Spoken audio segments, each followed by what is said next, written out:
What's up guys, Steel Frodo here. So this is a little bit of a different video, something I figured I'd make because it would be kind of fun. So last night when I was having all those issues leaving work and it was really busy and I ended up having to do a whole bunch of crap that made me stay there later, and then I got home and I put on Twitter that I was editing and exporting as fast as I can with a little gif of a cat like doing a little thing on the keyboard.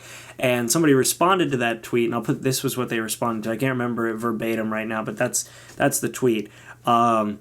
That got my attention, and I thought to myself, I was like, I wonder how fast I can actually edit these reaction videos. I've been doing it now for almost 2 years, so I figured, how quickly can I edit one of these? Not from like just one episode, because I pull a lot of assets from previous episodes to, make a following episode. So a lot of the stuff I have is kind of canned already, and I just take it from one spot to another. So how quickly can I actually do that? So what I did is I have a little GoPro set up here just off screen, and it's going to be recording me editing Fairy Tales, Fairy Tale 2014 episode 89, which is actually coming out today as well. So let's do it.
There you go, guys. This was just cut to cut. That entire time was 4 minutes and 37 seconds it took for me to type in the name of what I was going to be making to hitting the export button. Now, there's a lot more stuff that goes into that normally. I just wanted to see from cut to cut. In fact, I'm probably going to have to go back and make sure that I didn't make any major glaring mistakes.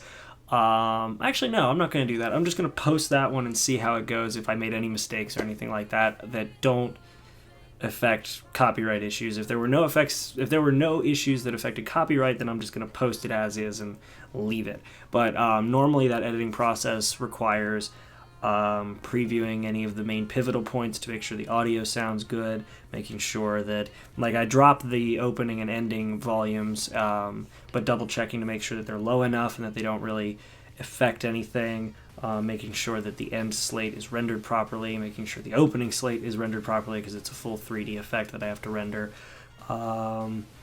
The export times also vary depending on how long it had to actually render before I just told it to export the whole thing, upload times and all that stuff. But if you're just counting punching in the title, starting to cut, and finishing to cut and hitting export, I can get a video done in about 4 minutes and 37 seconds. Now, if you count everything else, it's more like a 20-minute process. But this was just a fun little experiment after that tweet that I saw. I just wanted to this was kind of just for my own entertainment, to kind of see what I could actually do. And I know the lighting wasn't the greatest, so sorry about that. The GoPro kind of has a mind of its own when it comes to adjusting the aperture, and I need to kind of work with that. But apart from that, thank you guys for watching. I hope you found this as entertaining as I did, because I just found it to be a neat little experiment. So I hope you found it to be a neat little experiment as well. And I'm going to get back to editing before I have to run off to work. So I will see you guys later in the other videos. See you then.